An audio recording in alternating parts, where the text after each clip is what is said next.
Find real friends to you because sometimes we think we have real friends, but you don't. Because your real friends are the ones that have witnessed your life from the time you were like this. You know that person. We all have those people in our life. We grew up together. You could say we grew up together.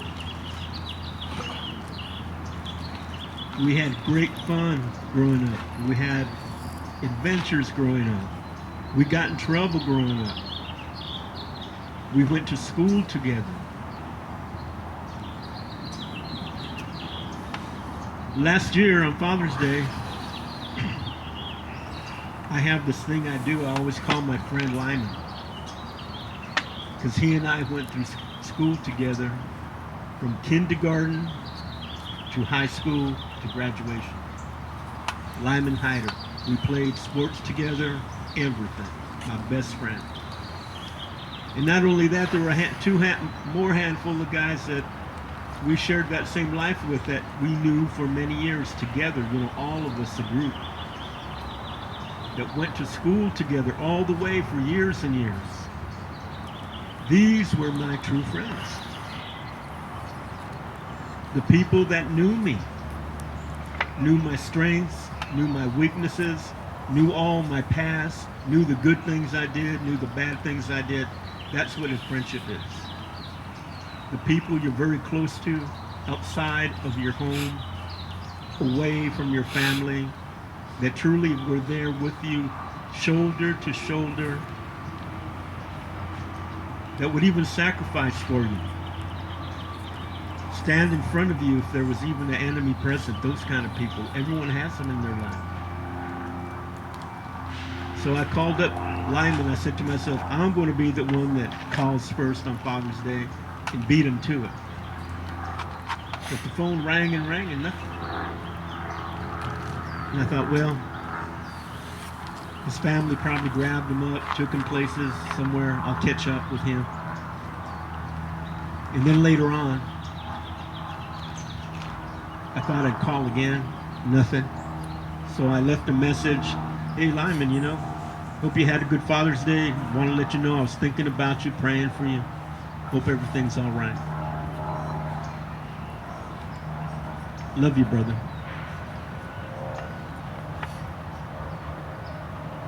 A month later, I'm outside.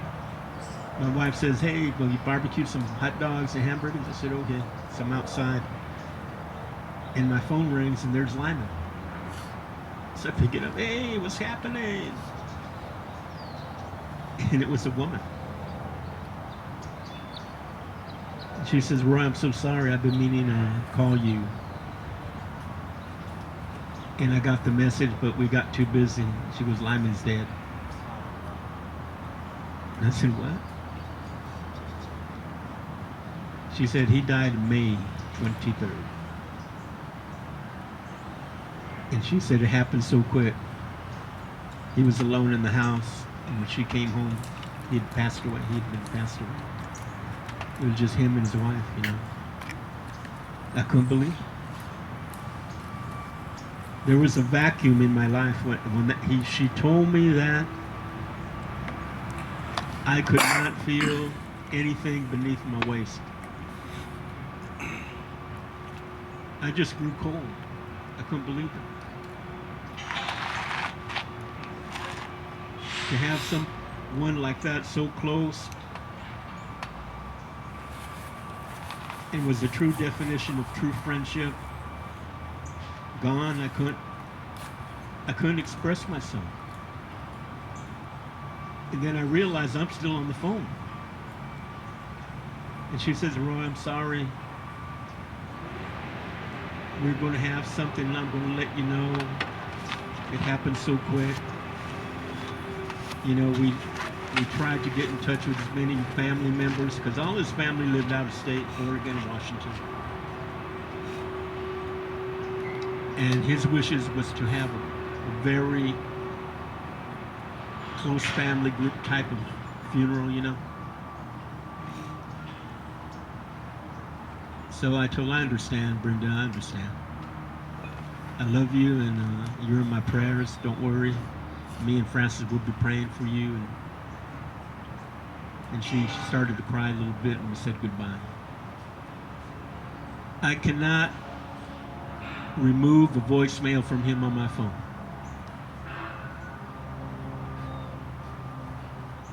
I can't do it. I have a voicemail from him. Laugh at me because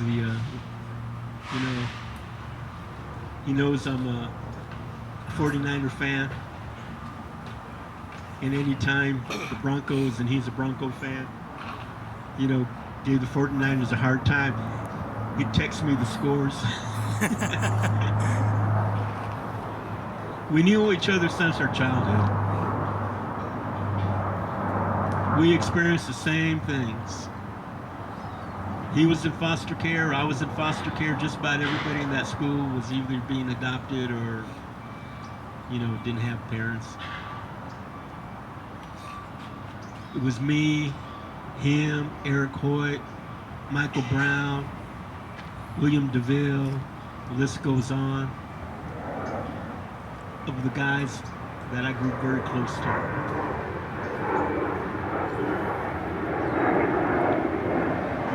And as life goes on, you want to stay close to your friends. You want to keep in contact some way, somehow.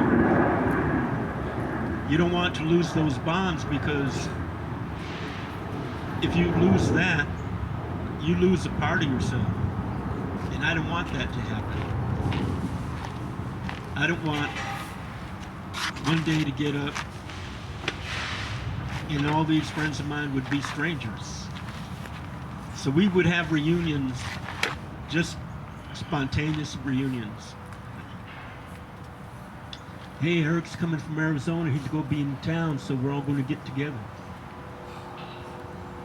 Oh yeah, okay, let's do it. And we get together in parks all over the place. Just get there at the park, bring food, eat, laugh, bring our wives, our children. I mean, we were truly family.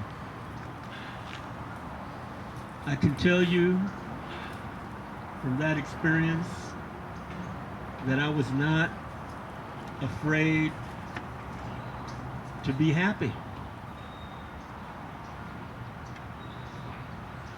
Something happens to the human being with disappointment, betrayal. You losing that ability to be happy. But one thing I said to myself, I will never let the guys down. Always be there, no matter what. And I'm so happy I did that.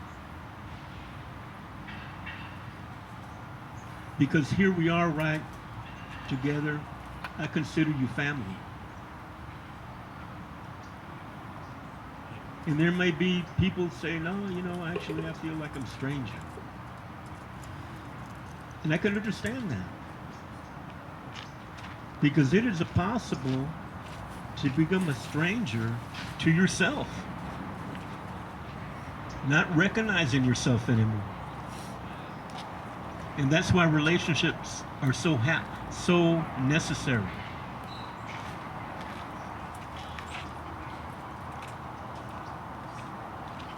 You see, I love my friends that I grew up with like brothers. And I'm so happy that we have that history together. And that truly, when you look at friendship and family and old relationships that maybe you let go, these are the witnesses to your life. These are the witnesses to our lives. Who are you going to go to if someone says, okay, tell me, you can prove to me that you were there on a certain date at a certain time? Prove it to me. Prove that to me. You know, you're going to be going down a long list of people one day thinking, okay, maybe I can call him, maybe I can call her. Some people become strangers to their own family.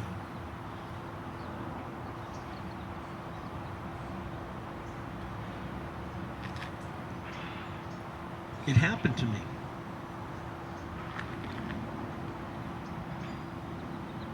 Four years ago, I came to a turning point in my life.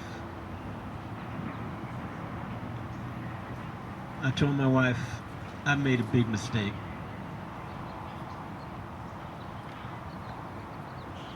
Even though I pretended, maybe going through the movements and so forth, and trying my best to be with my family, my brothers, my sisters, the world changed so quickly. All my family moved out of California to Oklahoma, Texas, Arizona. Just my mother and father remained here, and my sister. And I think last time I was here, I told you that her and I went in foster care the same day. That car came for her. That car came for her. Never saw her again for a long time. Then for me. She and I never talked about those days, what happened while we were in foster care. The people, the families that took us in, our experiences. But we were reunited. And the extraordinary thing about her is she was not going to allow herself to resist happiness. It was unbelievable. I can say it now, even though I was a witness then and I couldn't put my finger on it.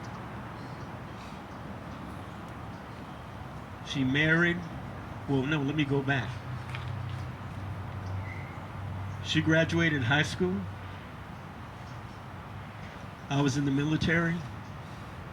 She got a job and she never looked back.